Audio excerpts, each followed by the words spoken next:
Welcome to The Whole View. I'm Stacy Toth of Real Everything, and I'm here each week to dive deeper into how we can find happiness and health inside and out through self love, body positivity, and discovering new ways to be our best selves. Before we get started, a reminder that this podcast is for general educational purposes and not intended to diagnose, advise, or treat any physical or mental illness. And we always recommend that you see a licensed health professional accordingly. I am excited to welcome Dr. Christine Smith, who is a functional medicine practitioner and doctor of chiropractic with a background in cognitive neuroscience. She specializes in holistic injury recovery and chronic inflammation prevention. So basically, all the things I'm into. And I hunted her down on the internet and was like, please come on the show. Christine likes to teach clients how to recover using time as a gift, to restructure lifestyle, and learn to speak the language of their body. I like the way you put that through education and heal beyond scars. Her work focuses on seeing the whole person through personalized integrative healthcare and regularly works with other trusted providers to create holistic care plans.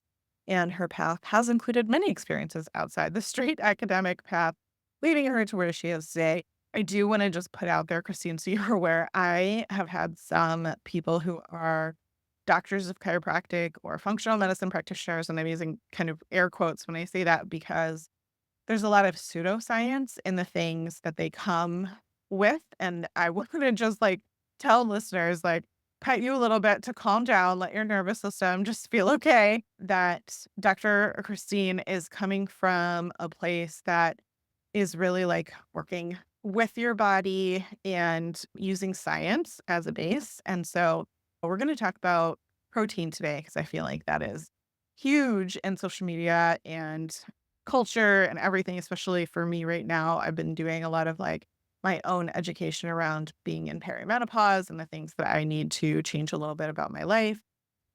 And I felt like your approach and how you've been sharing about it on social and thinking about it is a really balanced approach in terms of not going. Anyway, I'll let you explain, but maybe you could give a little bit of an introduction and heads up to our listeners on a little about yourself and how you approach wellness in general. Absolutely. Well, first off, thank you for having me on, and to anyone listening, hello. And I'm happy to answer a variety of questions because I do think that there is a lot of confusing stuff out there right now about health and really understanding what is best for you. And the reason that it's confusing and the whole foundation of my work is because it's different for everybody.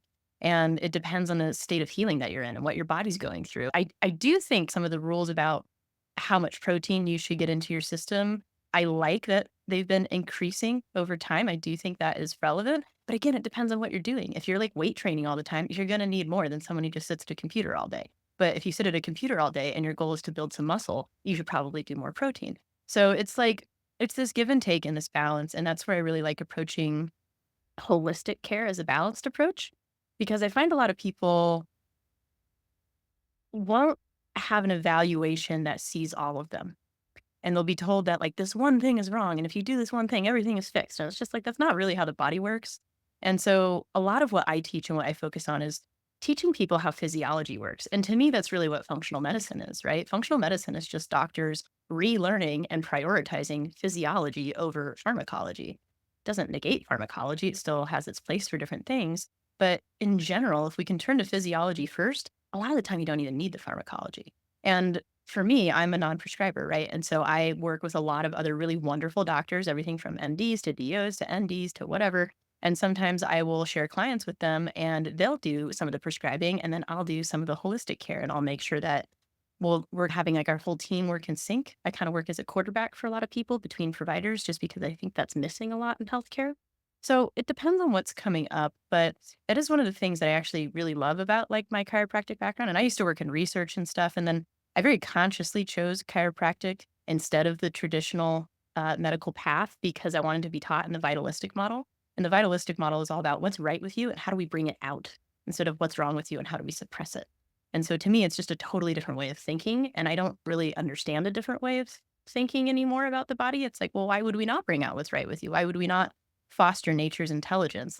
Our body is way smarter than we'll ever be. And I don't think we fully understand it. And when we come to this place of like honoring the intelligence of nature and fostering it, our bodies can do incredible things. I love that.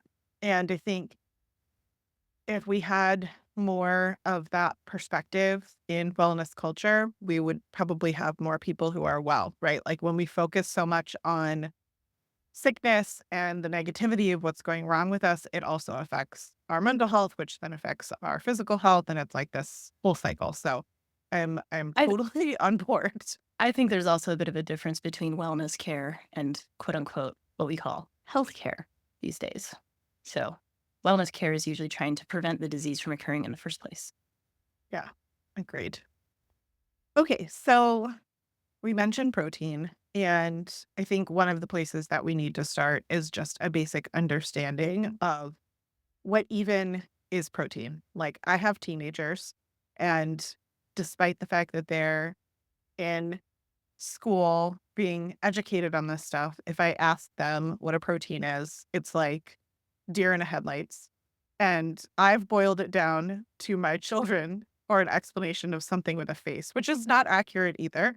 But if I'm like telling them, make sure you have protein with your meal, that's an easy way for them to like know what I mean. But could you give us a less of a rudimentary explanation of kind of what protein is and how our body uses it? Sure, I like the if it has a face, that's good. My quick phrase for people to know that food's okay, I say if it grows, swims, walks, or flies, you're probably good. And because there's protein in plants as well, like right, quinoa is super high in protein. And if I do have a vegan client or something, I orient them towards that because I'll just say, like, from running a bunch of lab tests, they're usually really deficient. And it's just like, that's why I think certain diets can be helpful for a certain amount of time. But unless you're doing them in a really careful, really conscious, really specific way, if you're cutting out a ton of stuff, you're probably going to be missing some kind of nutrient. And animal products just have some nutrients that we can't really get otherwise. But it's not to say that I don't want people to focus on a plant based diet. I think it's important. I think it feeds your microbiome, but I'm also an evolutionary biologist and like those sharp teeth that we have, I believe that they're there for a reason. So when it comes to protein, it is amino acids. You can think of them as like bricks and building blocks, right? But sometimes they're active. And when a protein is active, it's called an enzyme and it goes and it makes reactions happen. So proteins can be building blocks or they can be enzymes or they can be both. All of them are signaling molecules in their own way because it's basically just like traffic going down the street and then your body's watching it and being like, hey, this is happening and telling another part of your body about it. So they play a lot of different roles, but I think the most foundational way to think of them is they're building blocks for your body. And if you don't have enough of them, your body's going to degrade. It's a very helpful explanation. And honestly, it hadn't occurred to me that enzyme was essentially an active protein. How do our bodies use either the building blocks I think is more commonly understood, right? Like we understand that protein builds muscle, but protein does a lot more than that. Like what is our body doing with the amino acids? Yeah. So I'll tell you about one of my favorites. Tyrosine is actually one of my favorite amino acids, and I think a lot of people forget about it.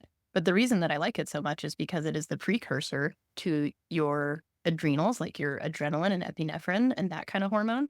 It is your precursor to your thyroid hormone, and it is your precursor for dopamine, which is your happy motivation chemical. So if you're super exhausted and you have zero motivation, if you consume some tyrosine, it's probably going to help you out. And this is why we crave chocolate when we are in like a low place, right? It has a bunch of tyrosine. So, and sugar and other things that we often crave. But the tyrosine component can actually help us with motivation. So a lot of people who like to like eat chocolate or something while they're studying, especially like dark chocolate, and it feels like it gives them a little bit of a boost or a motivational boost, that can be the tyrosine. But I think that's important to understand of like, okay, well, if because then now the pathways start to connect, right? This is what functional medicine actually is interconnected pathways and not looking at one system at a time, which I think is what's holding our healthcare system back. I'll say it that way. Basically, if you don't have enough tyrosine, or let's say that you're going through a really stressful time in your life, and you're using up all your tyrosine to make a bunch of adrenaline and adrenal hormones to run your stress pathways. Now, all of a sudden, you don't have the tyrosine to build your thyroid hormone and you don't have the tyrosine to build your dopamine. So now you're also really, really tired and you can't signal your cells to produce energy. and you have like no motivation. So this is why stress can tank our system so much, right? And this is like one single amino acid that we're talking about right now. And that's the effect that it has. So that's one of them. And then there's other ones people may have heard of like tryptophan. And tryptophan is great, but if your gut is super inflamed and you're taking tryptophan as a supplement, it can actually cause brain inflammation because it goes down the wrong pathway. It goes down the quinolic kynurenine pathway in the brain and it aggravates the system. So for me, it's like if someone's mood is really off, I'm not like, oh, here, just take a bunch of 5-HTP or serotonin or tryptophan because it's going to turn into serotonin. I'm like, well, why is your serotonin off? Because it probably means that your gut is off in the first place. So after we get the gut corrected, their mood usually improves anyway because their serotonin is improving. And then we can go ahead and do some more tryptophan to help that pathway out. Sometimes I'll do it because tryptophan is also what's called a rate limiting enzyme. It means that like you have to have it to build other enzymes. And so if you don't have enough tryptophan, you actually can't build the workers in your body, right? So we're talking about like the bricks and the workers, and they're all kind of protein based. So again, it's the foundation for a ton of stuff. But if tryptophan is working healthily, then it gets converted into serotonin and then converted into melatonin. That's why it can help us sleep and immune system function because melatonin actually has a lot to do with your immune system, which is why sleep is so important. So that's just an example of two of them. I could go through like a list of a bunch of them. Like arginine's really good for wound healing. Glycine is one of my other favorites. It has to do with soft tissue. It's in part of your collagen. It is my favorite part about it is that it is involved in glutathione recycling. And I know you said to go ahead and get nerdy, but I'll still explain this. So for anyone who's not familiar with glutathione, it's the most important antioxidant in your body, and it is responsible for a ton of cellular functions. And if you're stressed out or you have a toxin exposure or you're not feeling well, your glutathione is usually low. What I will find is if someone has been exposed to some kind of toxin like mold and they're hypersensitive, they don't often tolerate N-acetylcysteine, which is the upstream component of glutathione or direct glutathione super well because they're sulfur based. And when you are struggling with your detox pathways or you're hypersensitive to stuff, you're usually extra sensitive to sulfur. And so in those cases, I give them glycine because it's a really gentle way to recycle glutathione without stimulating a sulfur pathway. Glycine is also a precursor to GABA, so it's very calming for the brain as well. Oh, there's one other thing I was going to say about it. But overall, it's one of the most widely used amino acids in the body, the soft tissue repair, the glutathione recycling, and the brain calming. Oh, and phase 2 liver detox. That was the other thing I was going to say, which is probably one of the most important components of detox. And a lot of people do detox in the wrong order, and we can talk about that if you like. But I love glycine as just that very gentle detox support that's also creating antioxidants through the glutathione at the same time.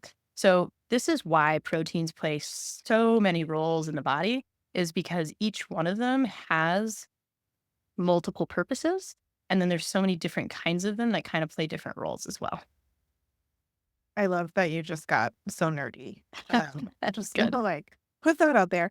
You're like, I'm just gonna give an example. No, I'm gonna give 17 amazing examples. Okay, Okay, so what you didn't say that I want listeners to know is that there are 9 essential amino acids, and a lot of the ones that you were talking about were some of the essential amino acids, which means that our body is not making them. And some of the ones that you were talking about are some of the non-essential amino acids. And the reason that they're non-essential is because our body can make them on their own.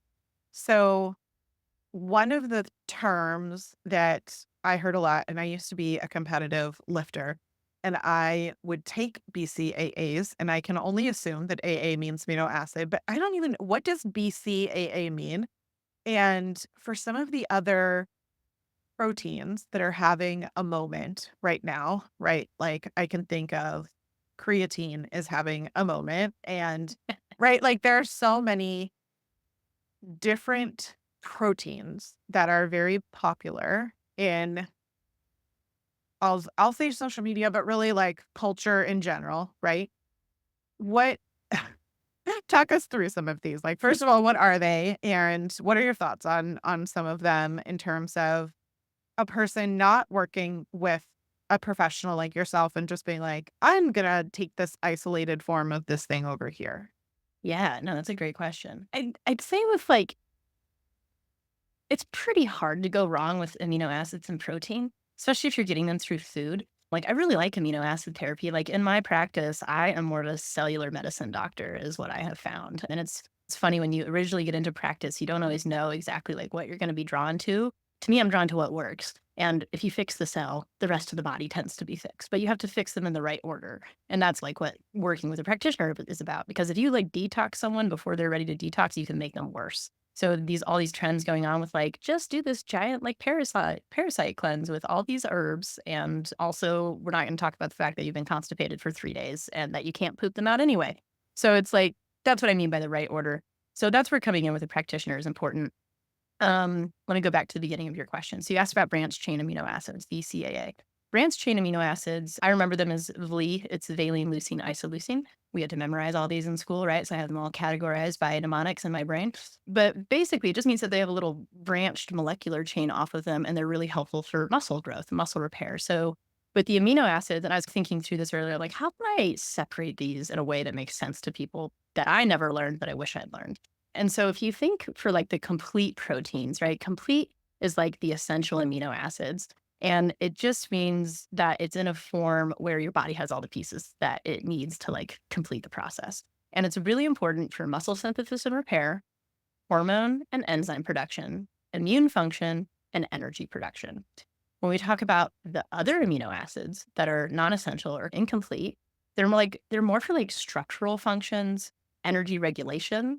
They have like a complementary role in balanced diets and they promote gut health. So they're more like support staff, right? Whereas like the essential ones are like your builders and your maintainers of your main functioning systems. And you also asked about creatine.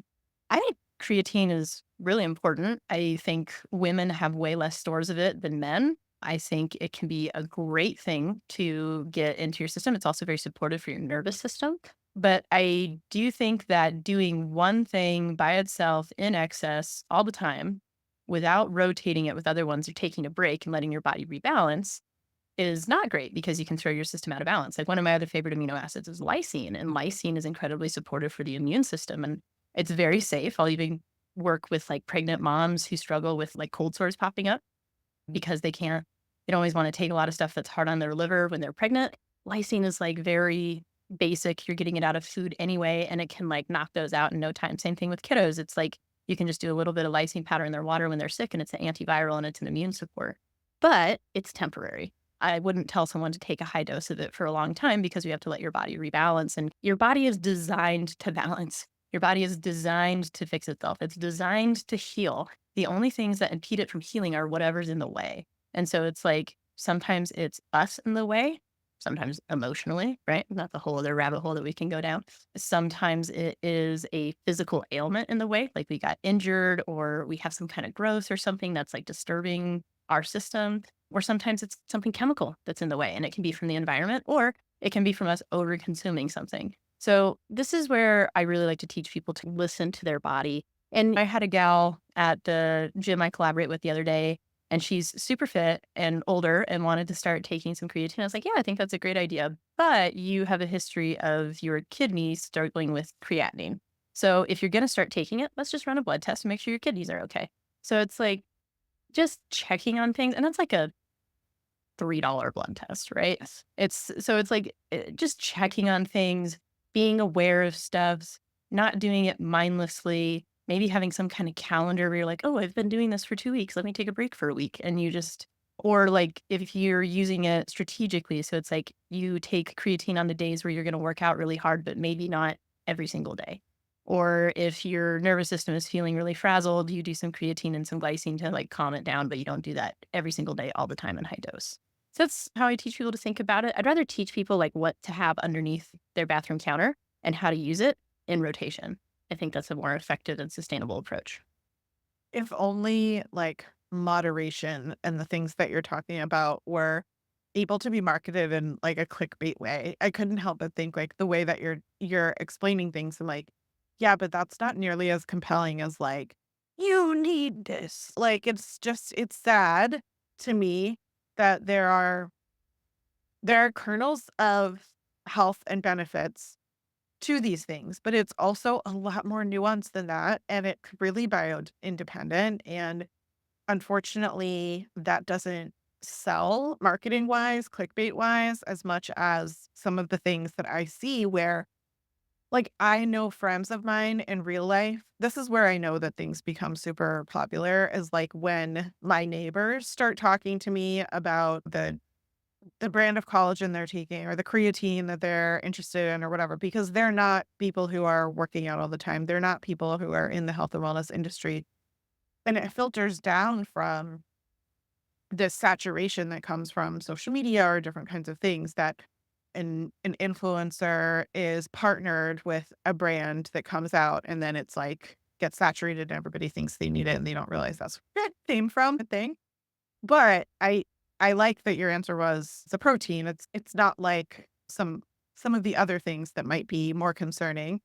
I think what's interesting though is that when we start talking about isolating proteins, it's helpful for me, at least later on in my life, I understood that for most people, right? We're not talking about people in competition lifting, like different kinds of levels of fitness, right? But for the average person, most of us are needing to think about protein from the perspective of how do we get enough and how do we make sure that we're getting kind of all of those essential amino acids when we're focusing on getting enough? Because for me, there was a long period of time where I was just adding collagen to meet my protein requirements. And it wasn't until later that I realized the collagen doesn't have all 9 essential amino acids. And when I looked later at tryptophan, which is the one that's missing in collagen, I was like, "Oh, I do have problems with all of these things." Like, I was feeding my body basically like a broken puzzle over and over and over again. And so, of course, my body was missing that piece. You're Yeah. nodding. Oh, I'm agreeing with you entirely. Yeah. I love collagen and I definitely recommend it for people often. I use it myself, but I rotate it or I just do like a whole protein powder. I like my beef-based protein. My body responds best to it. My body just does not really like lectin-based proteins. I think a lot of people are like plant-based, pea-based. Like, yes, that's great. Sometimes for some people, if you have a sensitive gut, you're probably not going to respond to it as well. And if you have a sensitive gut, you're probably not going to respond to whey as well. Even though I like whey, whey is involved in recycling glutathione. That's that super important antioxidant we talked about earlier. If you're dairy sensitive, you're not going to tolerate it well. So beef based, I find most people tolerate pretty well, and it's highly absorbable. So I just look for like a hydrolyzed beef. Um, and then sometimes I'll try to mix it with like a marine collagen. So I'm getting a variety of sources of protein. And like I'm a pretty active person, I guess, if I consider like the majority of society. I'm probably more active than the average person, but I'm definitely like, I'm not as active as a bunch of the athletes that I work with. So I still like taking protein every day. I definitely feel better when I do. And if I do it in the morning before coffee, I actually think this is very important for women. It'll balance your hormones. So stop drinking coffee first thing in the morning, get up, pound a bunch of water with a pinch of sea salt, first and foremost, then drink about 20 to 30 grams of protein, and then do your coffee. And you won't get that afternoon crash and you'll actually be able to sleep at night. So it's like if we teach people like not only what to do or how often to do it, but in what rotation to do it in as well to actually affect your metabolism correctly, it makes a huge difference. And same thing for like people trying to do weight loss, right? If you spike your cortisol first thing in the morning with no food and coffee, you're not going to do weight loss very well and you're not going to sleep well, which is another part of weight loss. And so it's like if you instead do this electrolyte water first thing in the morning and then a bunch of protein, maybe even skip your coffee or do decaf if these are your goals, right? Like I like coffee. Coffee's great. But if you're doing it all the time on full caffeine, you start to alter your biochemistry. So again, that same thing of just like rotate stuff, take breaks sometimes, give your body something different to work with. But doing all of that, I think, can make a huge difference. And if you do that kind of full protein, then you're getting like all the proteins in there somewhere. But collagen's still great. And like if you struggle with your skin elasticity and you want that to be improved or you are having some gut issues, like I actually use collagen to heal the gut because it's a soft tissue and it's basically skin, it's epithelial tissue. So for that, you can still use collagen for it. But most of the time people need protein anyway. So I'll just have them do like a scoop of the protein and a scoop of the collagen. And also people forget that for collagen to actually work, you have to consume it with vitamin C. Otherwise your body cannot integrate it. So there is a blend of collagen that I really like to use. And it's basically, I think it's marine collagen and it has hyaluronic acid and vitamin C in it and enzymes to actually help you digest it. That's my favorite combination that I think gets you the best bang for your buck out of the collagen. Because if you're just doing a giant container of collagen and you're only scooping that and you're not consuming vitamin C to integrate it, you can actually really increase your oxalates. And if you are a bit sensitive, sometimes you can end up with kidney stones. So it's like that's a very unlikely scenario, but it is a part of the pathway that can occur depending on what's happening with your metabolism. So it's like if your metabolism is really funky and off and you're struggling with weight and you're struggling with fatigue and you don't feel good and you're just like sitting there pounding collagen thinking it's the solution, you should probably check in with someone to see what's going on in the system because it's probably more than just a need for collagen. So this is where working with a practitioner can be helpful. But if you're like a pretty healthy person, like let's go with probably your average listener, right?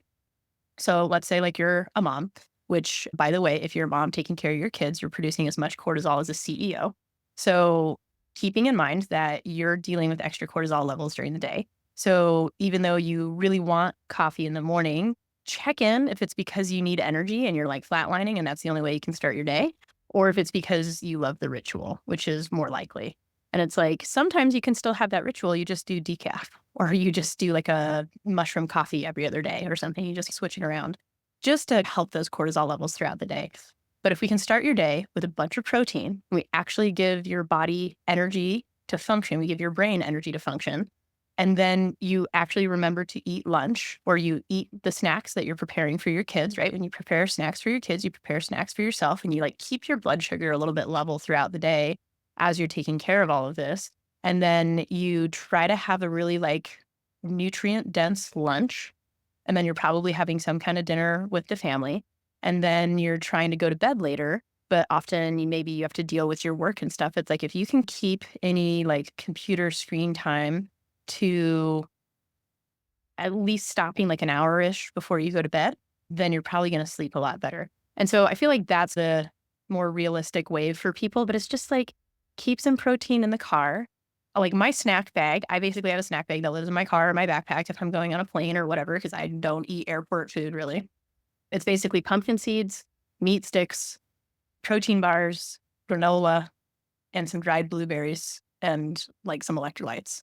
And that's a pretty solid snack bag to keep around. And so if you can just do that throughout the day, this is where protein can really be a hero of the day because if you can snack on it throughout the day, your energy is going to stay more level, your cortisol is going to stay more level, you're not going to get the up and down spikes. You were talking about perimenopause, right? Like part of what happens there is that our hormones, instead of going through this like fluid wave, they go through this like spike up, spike down, spike up, spike down. And so if you can maintain your blood sugar and your stress levels during that time, it's really going to help out your hormones in the perimenopause period as well. And also, same thing going back to the caffeine. If you really want to balance your hormones, if you can limit caffeine, that can be very helpful. Caffeine and sugar in perimenopause, limiting those can be helpful for balance. I love that people are starting to talk more about caffeine and cortisol in popular culture because I quit caffeine in 2020 and it was like I was a villain. I was like, and not only was I not fun at a party, but I was also like a bad person for reminding people that there was a possibility of quitting caffeine. Like people didn't want to hear about it, like not at all. But now I feel like there's just like reducing alcohol consumption became more understood in the culture as being important for health and wellness. Like I feel like now people are starting to have a conversation about like if you have dysregulated cortisol, you need to rethink your caffeine strategy. And if you are going to consume caffeine, there are ideal ways of doing it. Hydrate first, get your food in first, and allow your body to use the caffeine when it's more ready to roll with it instead of just like having that be the first thing that hits your system. And I think it's really important that people are talking about that. That is not in our show notes at all. That came up for you. And I'm like, it's come up on a couple of shows with people who are talking about health and wellness in general, and I want listeners to feel like it's not fun. First of all, I get it. It's not fun, especially when you're talking about the ritual of it. I think quitting caffeine might be more difficult than quitting smoking was for me way back in the day. Fortunately, I think a lot of people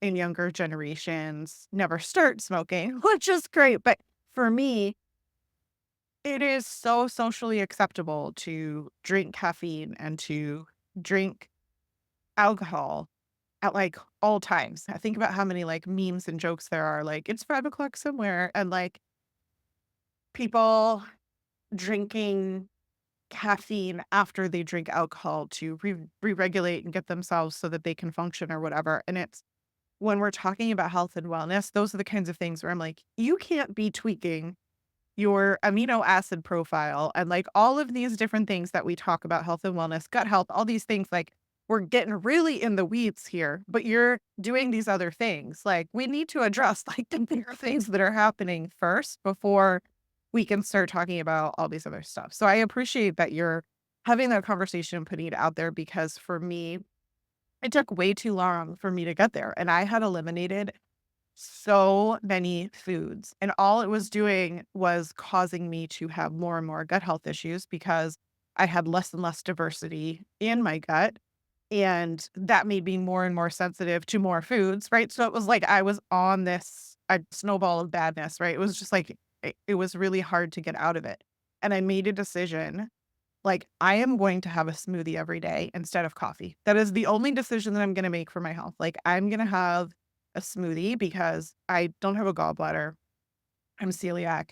I have sensitive digestion, but smoothies and soups I could have in the morning without it being problematic. So, like, I'm gonna have a smoothie. I don't have to worry about making my own soup and like whatever. I just need to have certain things on hand and I can do this. And it has been a game changer for my health and well-being in ways that I could not have imagined because it re-regulated my cortisol and because I'm eating more fiber rich because I'm putting, fruits and vegetables and all these kinds of things in my smoothie. I'm getting more gut diversity, right? It like took care of so many things for me by making that decision. But I recognize that that's not a fun decision for people, right? But when I was having coffee with collagen and justifying that that was breakfast for myself and then not eating again until 2 p.m., like, it was terrible for my health and well-being. Okay. I want to make sure you mentioned a couple things. So, this is a very good opportunity to teach people a little bit about their bodies and also break your brainwash. So, think about this: alcohol and coffee are the only two drugs, yeah, they're drugs, that were pressured to consume in society and that we were considered abnormal if we're not consuming them. They're also the only two that are pretty much legal and have a huge business backing behind them. So, and are addictive, both of them. So just like keep this in mind. And if you're ever curious, if you want to understand what has happened to our marketing industry, our food industry, and our society, there's a fantastic book that I think compiles it all, and it looks at history, agriculture, marketing, neurotransmitters, hormones, and our food industry. It's called Hacking the American Mind. So if you want to kind of like understand this stuff at a deeper level, it was recommended to me by one of my favorite teachers in school. So it's a wonderful book, but just like think about this stuff, right? And this is where you start to get your sovereignty back and you start to wake up and break out of autopilot for a second and you start to ask what actually works for you because you discovered by listening to your body that it wasn't working for you. I discovered during grad school that caffeinated coffee wasn't working for me. When it was my finals, it was 4 p.m. and I was cold and I was sweating and I was not hungry after not eating all day. And I was like, something's wrong. This is not working for my body. And people are like, oh, I wake up and I'm not hungry. Yeah, that's because you just pounded a bunch of caffeine and cortisol. And now your system is all dysregulated and your insulin is dysregulated and you're not going to be hungry until like 12 or 2. And then you're going to be voracious and then you're going to eat and then you're going to get an afternoon crash because your insulin's all messed up from the cortisol that you had that morning. So this is how we get stuck in these like funky cycles of dysregulation, which are really like, they're just maladaptive things that the body does. So they're adaptive. Like, yes, your body has adapted to it. It's incredible. It'll adapt to just about anything. Doesn't mean that it's a good adaptation. And like when I point out, like, we're pretty much meant to like wake up slow, maybe like wander around and forage for some nuts, and then like sit by the river and like eat our catch while we talk to our tribe, and then maybe like go walk out and like go do our next catch. That's pretty much what we're supposed to be doing with our time. We're not supposed to be like rushing to all these different places and doing all these different things, but it's also the way that our society is set up. And that's, I think, why a lot of people turn to coffee or turn to alcohol is because it's a comforting time where, and when I say like the ritual of coffee, right? Most people, like some people need the caffeine. Most people just want the ritual. They just want that like calming, comforting, warm beverage in the morning that lets them take like 3 seconds for themselves before they have to go off and do 50,000 things during the day in a way that's completely unnatural for our biology. And then same thing with alcohol, right? People have a busy day, they come home, they just want to like turn their brain off for a second and they do that. I used to do that with TV. 'Cause TV is hypnotic. And like I study like how to induce subliminal brainwave states so that you can like imprint subconscious thinking. And like I'll just say that our TV is hypnotic. The way that things are worded, especially on like the news and stuff, even, it's like they're literally like very well known, very old hypnotic inductions. And so that is one of the reasons TV feels good is because like you just get to go into this hypnotic state. I ended up getting this light and it projects like a little galaxy on my ceiling because I'm like, I just need something hypnotic to watch so my brain can rest after work. And I just like lay down and I just look at it and let my brain dump out. And so there's all these different approaches to things. And I think starting to like just learn how to listen to your body is the most important of all of it because that is where you're going to find an anchor in all of this information that's like floating around you. It's like, well, how does it make my body feel? How does it make my body feel? Do I feel good? Great. I should keep doing that. Do I feel crummy? I should probably stop doing that. And so just coming back to that, like you said that you're dealing with celiac. So one of the reasons you probably respond really well to soups and broths, and let's just do some like physiology education for people, because this is how I want you to start thinking, right? This is how I think and practice. If you can stop thinking in the idea of like facts, that's just like on your feet or whatever, be like, creatine is good. Okay, great. That's a fact. Think about how your body works. So it's like creatine's good if you don't have kidney problems. And soups and broths are probably really helpful for your celiac because the whole point of celiac is that you don't have as many of the absorptive surfaces for nutrients. So if you pre-digest your nutrients through blending them, you're going to respond better than somebody else who has a different gut than that. You should be hungry after you fast for 8 hours while you're sleeping. You should be. When you're not, it means that your circadian rhythm is dysregulated. And so if you're hungry in the morning and you want to just skip it because you're intermittent fasting, you want to skip it, sure. And I am a fan of like listening to your body, right? Like eat when you're hungry, sure. But if you're mixing coffee into that, it's going to negate your results because it's no longer a clear result. You have an extra variable. So I find most of the time if you eat breakfast and then you eat a nutrient dense lunch, and then you eat like a really small or skip dinner. If like you're doing intermittent fasting to feel good or like weight loss is your goal, that tends to be the pattern that works better for people because you also don't want to go to sleep with a full stomach. I know if you have a family and kiddos and stuff, it's like a little bit different. So you just have to pick what's right for you. But if you go to bed with a full stomach, especially a full stomach full of like sugar or carbs, so it's like if you have that tendency to like pound a bunch of sugar right before bed, you're giving yourself functional diabetes while you sleep because you're raising your blood sugar to the point where it's crystallizing your cells because you're not peeing it out because you're sleeping. And so it doesn't mean that you have diabetes, but it means that you're functionally putting your body in that state while you're sleeping. So this is how we can start to listen to our body. So it's like if you wake up and you're not hungry, listen to that and be like, why am I not hungry after I fasted for 8 hours? This is weird. I should be hungry.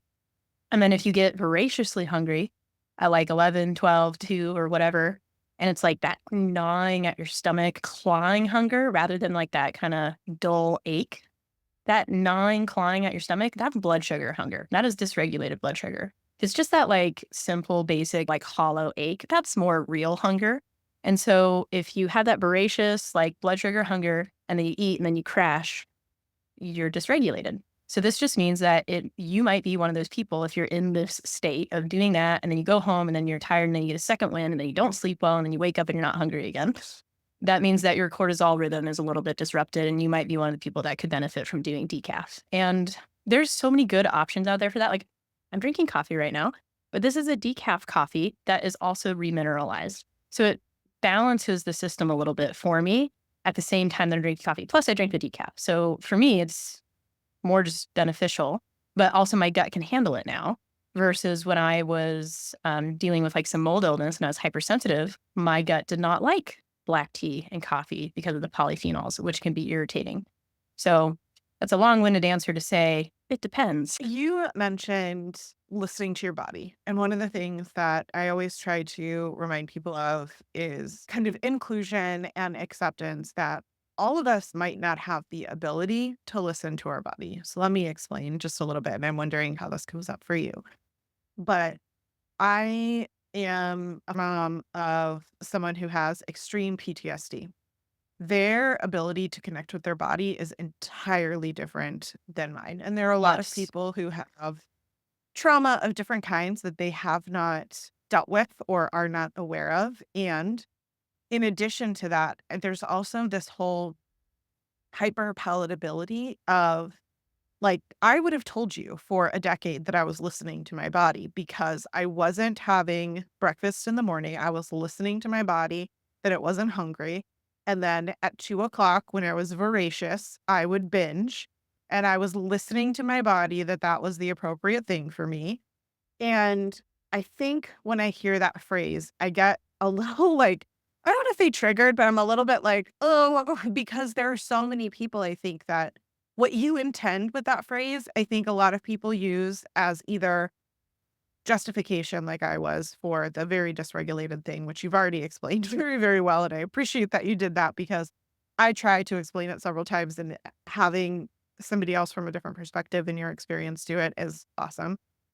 But it concerns me because I feel like there are so many different toxic wellness culture, diet culture related things out there. There's so many mixed messages that someone hears something like, just listen to your body. And I worry that that's like impossible for some people to do because of the subliminal messages that we're receiving, whether it's from watching TV, whether it's from society, whether it's from diet culture, in terms of like, some people are healthier in larger bodies and they're every biomarker, everything that they're doing, but still they think that they need to do something else. And so they can't listen to their body saying, I feel really good in the state that I'm in. Instead, they try to do all these other things. So I'm giving you like lots of kind of throwing things at a wall of all the different examples that come up for me when I hear that phrase. So I'm wondering if you can clarify like what you mean by that and how this kind of comes up for some of your clients. When you say that, like what exactly does that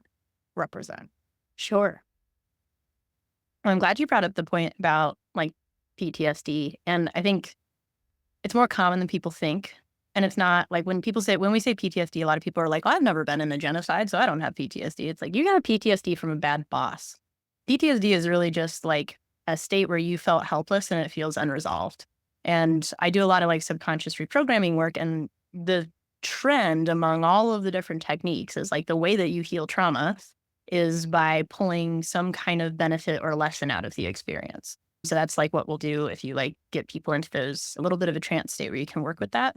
But the thing about trauma, I'll actually work with it before I do anything nutritional with people because it will put especially if you're still in an activated state, it will put your cells into a cell danger response, which means that they stiffen up and they tighten up and they're not very good at absorbing nutrients and they're not very good at expelling toxins. And that's where some of the minerals I mentioned, like fulvic and humic, are actually helpful. They help your cells do that process.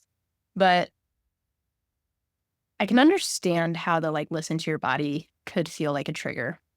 When I am thinking of it, I am coming from a place where I'm thinking of my own experience of the sickest I ever was in my life, which was after I got dosed with black mold like 3 times in a year. And one of them was like it was like growing through my living room wall because of a water heater leak. And it was like a new place and everything. It's just, fuck, that was very frustrating. But during that time, I became allergic to like everything, basically all food and even supplements. Very frustrating being a practitioner allergic to supplements. And I turned to a bunch of my practitioner friends and they were all trying to help and everyone kept putting me on more stuff and I just became more and more allergic to everything. And it was basically my body just being like, stop, get out, like everyone get your hands off of me, nobody touch me. And I was so at a loss. I was like, what do I do? I'm eating like 3 foods. All of them irritate me in some way. Like I have no idea how to fix this process. And really it came down to like, I just have to listen to my body in the moment. And if I would eat something and I had a little bit of a reaction, be like, okay, well, I can't eat that for the next couple days. I wouldn't say I can't eat that forever. I'd say I'm going to rotate this. And that was how I started like being able to have a variety of foods again, because I fell into the same trap, right? Where it's like you restrict everything, your microbiome becomes less diverse, you're still dealing with toxins in the system. And that's like a horrible catch-22 that people get stuck in if they have some kind of exposure or whatever, is it's like you can't absorb nutrients, but you also can't detox, but you need the nutrients in order to detox. But in that, like I would listen to how my body responded to stuff. So it's like it would be okay with the food for like 2 or 3 days. And then I'd eat it and I'd have some kind of reaction, which for me was showing up in like skin and my mood. And it took me a very long time to figure out that my brain is what food affects more than anything else. So it's like some people it might be weight, some people it might be skin, some people it might be GI issues. For me, it shows up in my brain and skin. And to me, brain and skin are very similar. They come from the same place embryologically. So to me, your skin is basically your external brain. And your skin is also continuous. Like if you think about your skin, it goes into your mouth and then right through your intestines. It is so your skin is also your gut.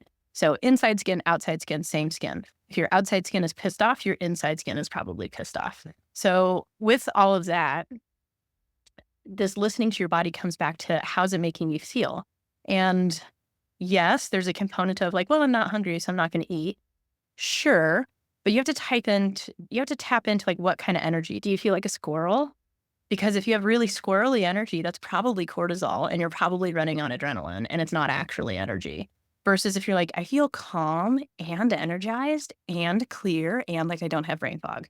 That's real energy. That's mitochondrial energy. Like we're really supposed to run like electric cars and our adrenaline is like our reserve gas tank that we're supposed to use. And if you use up your reserve gas tank, not only are you going to kill your gas, you're also going to kill your battery. So it's like we're really supposed to take care of our battery, which is the mitochondria. So that's why like health complicated, but not at the same time. It's complicated in the fact of like, oh, all these different things can affect me. And it's not complicated in the way of drink water, move your body, breathe, sleep, and nourish yourself correctly. And you're probably going to be good. It's just nourishing yourself correctly is what's so confusing now. But again, if you focus your diet on what walks, swims, grows, or flies, and you drink plenty of water, you're probably in a good place. And then you also mentioned like weight being different for different people. I thoroughly agree. If you look at that picture of Olympians, it was like a picture that came out of all the Olympians and all their different body types. They're all over the map and they're the best athletes in the world. So like our society is so fixated on really weird things. And this is all explained in that Hacking of the American Mind book of like, we realized in marketing that it was better to market to the youth. So now we idolize youth instead of idolizing wisdom. And now we no longer have a culture with our elders. We just put them in retirement homes and we don't ask their advice on anything. And then we prioritize the youth, which are naive and don't have wisdom. And we prioritize their looks instead of accepting that the body changes over time. So it's like basically like marketing and business has totally disrupted our like tribal culture and our wisdom. And so just keep these things in mind because when I was super sick, right, couldn't eat anything. I dropped a bunch of weight. My hair was falling out as well, by the way. People are like, oh my God, you look great. And I was like, thanks. I'm the sickest I've ever been. And I feel like poo. And so like, it was funny that people are like, you look amazing. And I'm like, I'm so But unhealthy right now. it's not funny. People will No. say the same thing to people who are going through cancer treatment or things like just never comment on someone's body. Like never, ever. It's not a good unless someone says to you, like, I feel really great. When can you notice something? Then I'll be like, yes, I'm so glad that you feel great. I can see that, right? I don't need to point out like what changes I might see in their body because as someone who has lost and gained and lost and gained and lost and gained so much weight my entire life, there was so much worth tied up in what I would remember people telling me when I was in a thinner body, when I was sick, when my hair was falling out, when I had gut health issues, all these things. It's like, oh, I remember that they assigned more worth to me as a person because I was in this smaller body. And I don't think anyone intends that. I think societally, we think that we're saying something nice to someone, but I think that there's a lot of ways to say something nice to someone without being specific to their body. And it's something that is hard habit for me to break, but took time. Okay. We've totally gotten off topic, but in a very good way. But I want to bring us back around. Are you good if I bring us back around to protein? Yeah, well, I was going to too. I was going to say this is actually brings us right back around to protein because if you're consuming more protein, you're building more muscle and you're going to be heavier on the scale, Mhm. even though you're not actually bigger. So to me, it's always like, how do your clothes fit? Are you comfortable? That's listening to your body. So yes, I think this all comes back to living a balanced lifestyle. Okay. Something that you said at the very beginning of the show was that the recommendations of the amount of protein that people consume is going up, and you agree with that. And I would love if we could just spend a minute explaining what the FDA dietary requirement is based on versus what might be ideal for someone's general health when it comes to protein. And I know that your answer will include this, but I want to remind people that whatever answer this is, we already talked about bioindividuality. We cannot just say it's X per X and have that be an equation that applies for everyone, unfortunately. So the FDA has used a lot of different science to come up with their dietary requirement, but that's not like a thrive level either, right? Yeah, I to my understanding, like, they basically came up with it as a way to, like, not have muscle wasting. So it's like, here's how to not waste away. Now, if you're trying to, like, build muscle or you're trying to affect your hormone cycles or you're trying to exercise in a different way or introduce some kind of new regimen or even heal your gut, and I find some of my very sensitive clients, like, I have someone with ulcerative colitis, he can really only do the carnivore diet right now, and we're slowly being able to reintroduce plant stuff into his diet, but when his body was at its sickest, which is basically from a bunch of chemical exposure, he needed protein. That's what his body thrived on was protein, and that was the only thing it would tolerate as well. And when I was sick, I was in the same boat. So it's like plants are great, plant material is awesome, but it is harder on the gut. It's roughage. It's just tougher and it's fiber, which is like why it's helpful for the microbiome, but it also stays behind for them to feed on. So it's just like harder for your gut to move through, and protein's just a little bit gentler sometimes. Um, Unless you have some kidney stress. And then that's something to speak with your practitioner about because, as always, none of this is medical advice. Please always consult for your custom care. But overall, I like the recommendation of approximately, and like you can aim for this, especially if you're aiming for more active people. So when I talk to my gym goers, this is what we talk about is basically a gram of protein per pound of body weight per day, or like half a gram to a gram. I like the gram if you're trying to build something, but I think that's a generally good way to think about it. And then if you're thinking about your water intake, I like to think your body weight cut in half in ounces of water per day. And that's like a good water and a good protein goal that I often share with my clients. But as always, consult your personal case. I have tried to do like hydration calculators, and being someone that's in a larger body, I felt like I was like in Willy Wonka becoming the blueberry. Like I was so hydrated, it was uncomfortable. So I also there are ways to measure your hydration other than like looking at your pee color as well. Would Yes. just encourage everyone to listen to their body and staying hydrated. Like you're giving a general number, but obviously it's very different based on everybody's unique needs, as you already said. And like that, I did like a week long challenge of I don't even know what the calculator was, but I remember it's like on day 3, and I was like, "I don't think I can make it 7 days. I have to use the bathroom every 30 minutes." Like, I was drinking so much water. Well, and I'll add in, like, I know some programs are like, drink a gallon of water a day. And it's like, well, it depends on your size, depends on your mineral status. And I think a lot of people drink a bunch of water and they forget to remineralize, which is what electrolytes are about, right? But I also don't want you doing electrolytes that are basically like more like fake sweetener in it than electrolytes themselves. So get one that's a good quality one. I just do like a pinch of Celtic sea salt. You can Um, also add trace minerals is what I yep. do. So, like, we have a reverse osmosis water filter, and, like, before we pour out of it, I just do, like, a couple of shakes of the trace minerals into the water filter, and that way it's like we've remineralized what we took out, so to speak. Well, yeah, exactly. Because reverse osmosis, people forget it, like, demineralizes the water, and, like, we're basically an ocean, right? Like, we're salt water, we have all these different components, so it's like we need to drink something that's similar. So, yes, I am a fan of making sure you drink enough water, but no, like, that goes back to the listening to your body, right? Like, you listen to it, you're like, "I feel crummy right now, this doesn't feel right. Let me listen to this." And, like, yes, there's times where you might feel crummy when you're like pushing through some kind of phase that you're trying to get your body over the hump of like getting into health, like when you start exercising or something, right? Like you often feel crummy, but it's better if you keep going. But if you are trying to do something like that and your body's not responding the way that you would expect, that's when you speak to a practitioner and you're like, hey, what's going on? Like, is this good? Is this bad? That's what we exist for. So, like, please, yeah, ask us. I am wondering if there's anything that we've missed that you wanna tell listeners about protein or any of the other topics that we've discussed.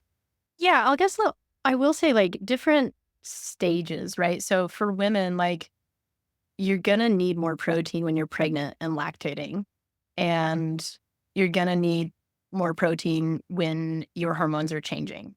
And so like those are good ways to think. So just if your hormones are changing, you're going to need more protein. So that even goes with like women who are still cycling, right? Like you're going to need more protein at the beginning of your cycle when you're sacrificing a bunch of building blocks to build hormones. And then when all your hormones are dropping off, you don't need quite as much. But like that's why you crave a steak, like when your cycle's coming on, right? And like listen to that. If you're craving meat, like go eat meat. I have a vegan right now in my practice, and we're talking about like what she needs to do to get healthy. And it's going to mean shifting away from veganism for her because of the state that her body's in.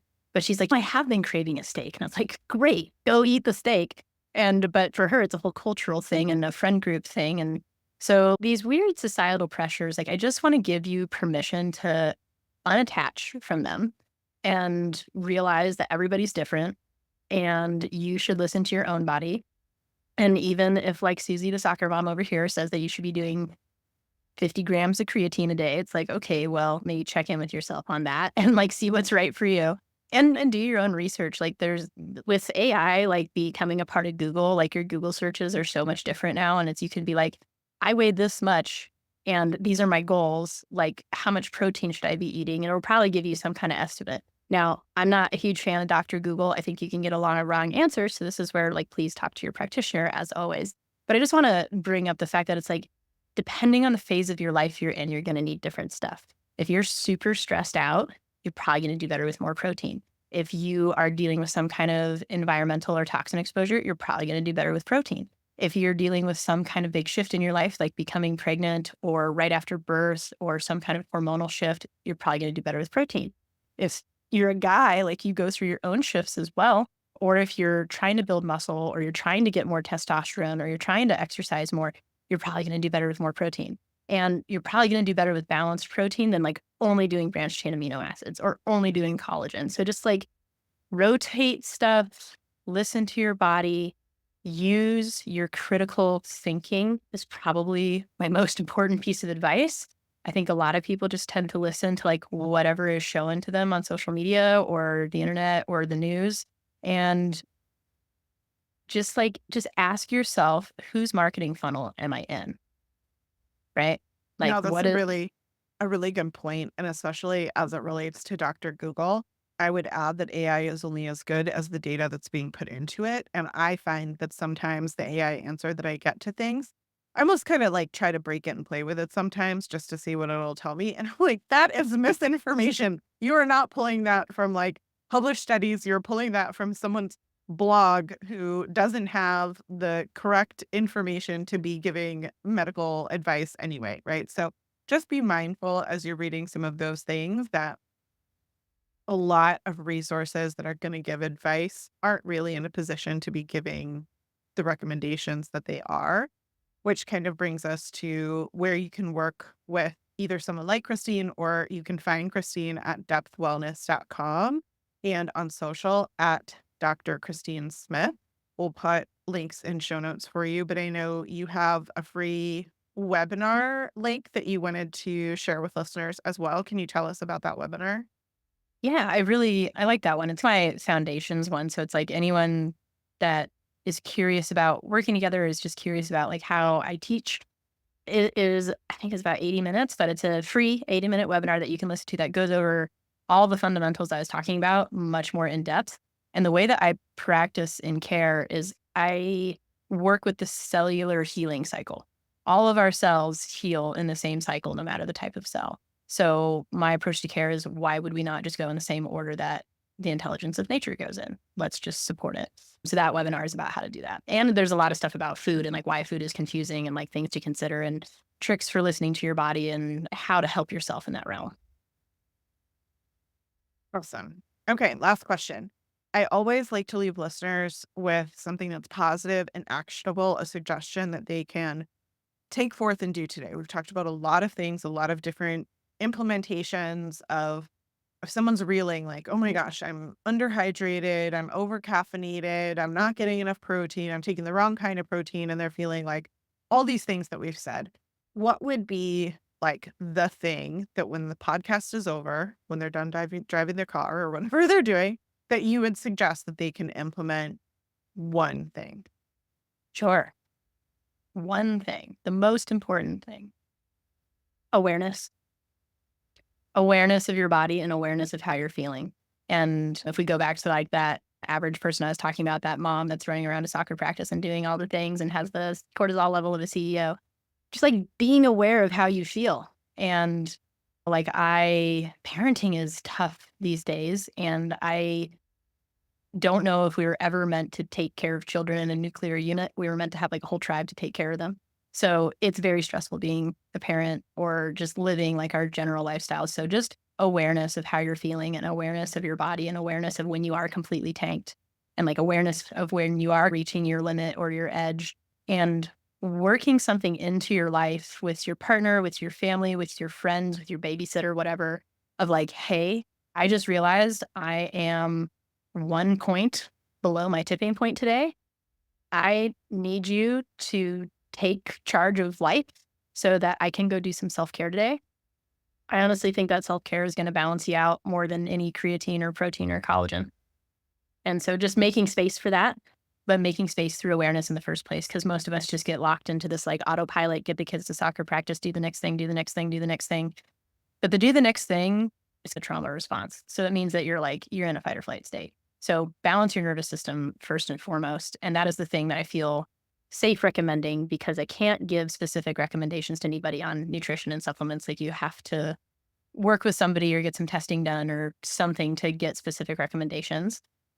But mindfulness and becoming aware of yourself and like waking yourself up out of autopilot and changing how your nervous system communicates with your body is the first step I do with anybody, no matter what.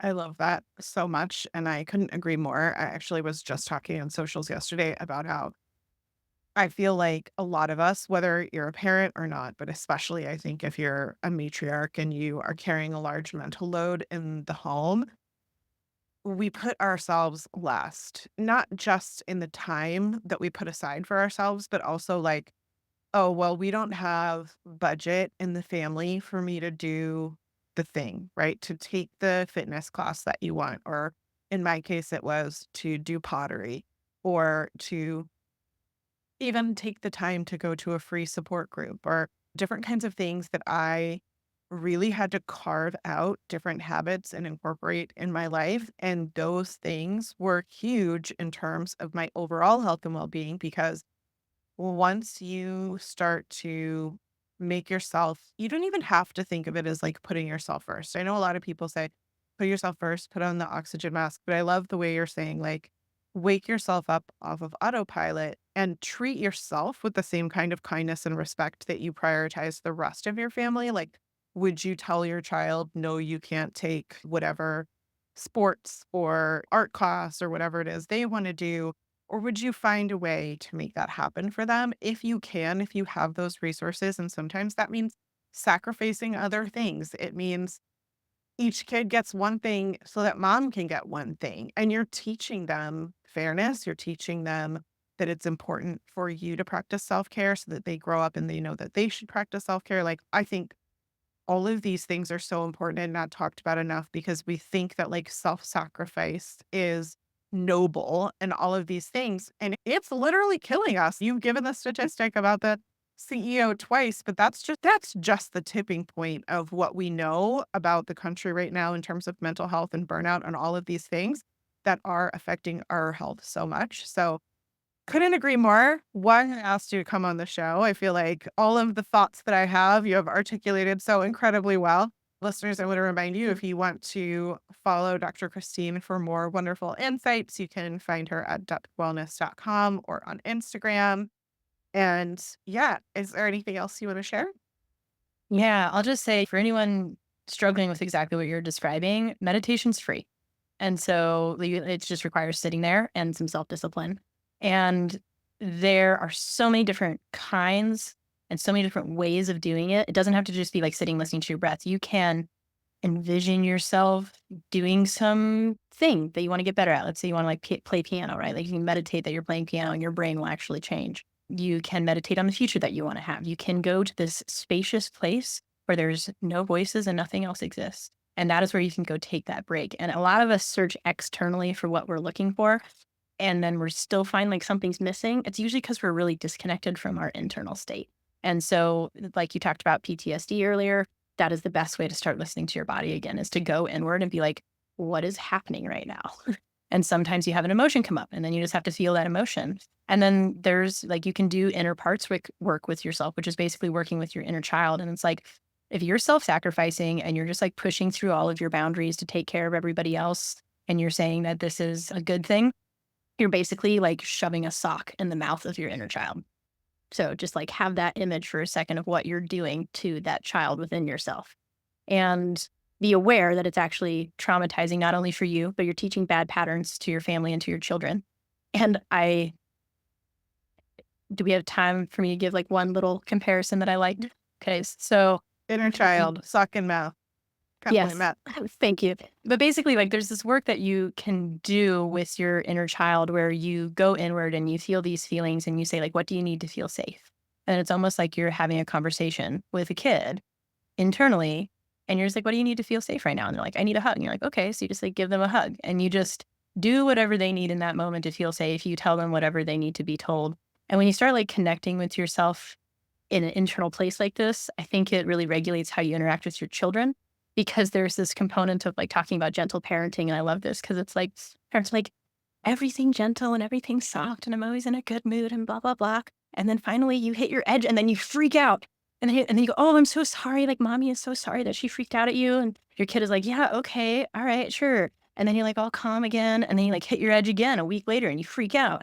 And then you calm them down. You're like, oh, you're okay. If you were in a relationship with that person, you would dump them. That is an abusive relationship. So, like, it's much more realistic for your children to be like, hey, you are getting on mommy's last nerve. I am going to go and mommy's going to take her meditation time and she's going to come back and be a better mommy. But mommy needs quiet meditation time for 30 minutes. So here's your coloring book. Right. And it's like, if you teach them that and then like obviously have someone else in the house to watch them and make sure they're safe, all that. But if you teach them that and then you're in meditation, they're coming, they're bugging you and you just don't respond, you're training them that like, hey, this is a meditation time. And then you come out and you're all lovey with them and you spend time with them when you come out of it. They're going to like mommy's meditation time because mommy comes out better. So just a thought if the finances are a pressure. Yeah, I can tell you firsthand that my kids like me better when I have taken time to take care of myself because I'm more patient, I'm more caring, I'm more understanding, I'm more compassionate, I'm more helpful.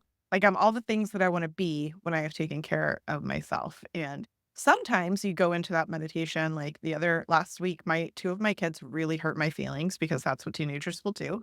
And I could not get past it. And I took that time and I came back and I asked the two of them who had said something very similar to me in the same day. And like I told them both, I was like, it really hurt my feelings when, because here's what happened. And reflecting back on it as a parent, when I was younger, I never would have thought that it was okay. Like to be vulnerable with your children was not how we were raised. But I feel like not only do you need to be open in these ways of self-care, but you also need to be open to that self-reflection of that listening to yourself that we were talking about, that like my realization was that my feelings were really hurt. And if it were anybody else, I would tell them, like, this thing that you said or did really hurt my feelings, and I'm having a hard time getting past it. Can we talk about it? And I had that exact same conversation with my kids. And it was a game changer for all of our relationship because, of course, they don't wanna hurt their mom's feelings, like, that's not what they intended. They were also moody and cranky because they have hormonal things, and they had bad days at school, and they came home, they took it out on me. But, like, to your point, if I didn't take that time to go alone and listen to myself and be in touch, then I couldn't do the next thing to get to a place where I could have that conversation. And so it applies in so many different ways in your life. Relationships, health and wellness, all the things. But yeah, big it's interesting that I have that example that you were just talking about because my kids are much older. I don't need to tell them to like color by themselves or whatever, but they still will hunt me down no matter where I am in the house. That even if I like go to the bathroom and I'm hiding or I'm like I need 30 minutes by myself, it'll still be like, okay, but I'm going to text you this emergency. And the emergency is not an emergency.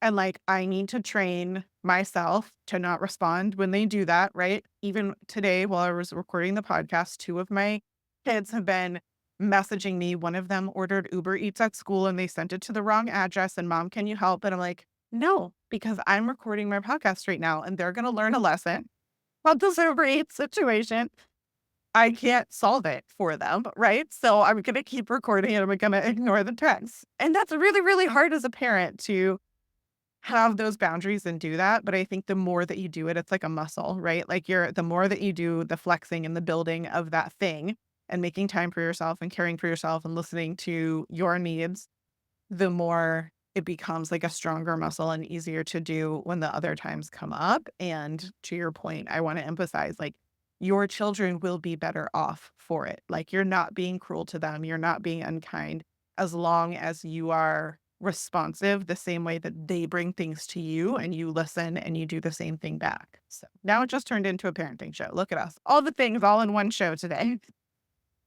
Dr. Christine, thank you so much for being on the show. As I mentioned, I wholeheartedly had so much to agree with in all the different conversations that we've had. And I hope that listeners feel the same way. Listeners, if you have enjoyed the show today, please leave us a review so that other potential listeners can be encouraged to give the show a try. It costs you nothing but a few seconds of your time in whatever app you are listening or watching and makes a huge difference in my ability to continue to do this. As always, I appreciate your willingness to be open to growth through your own personal changes. No one is perfect, but in listening, learning, and unlearning, we can all choose to be better versions of ourselves for ourselves. So thank you for being here today, Dr. Christine and listeners. I'll be back again next week. Thank you for having me.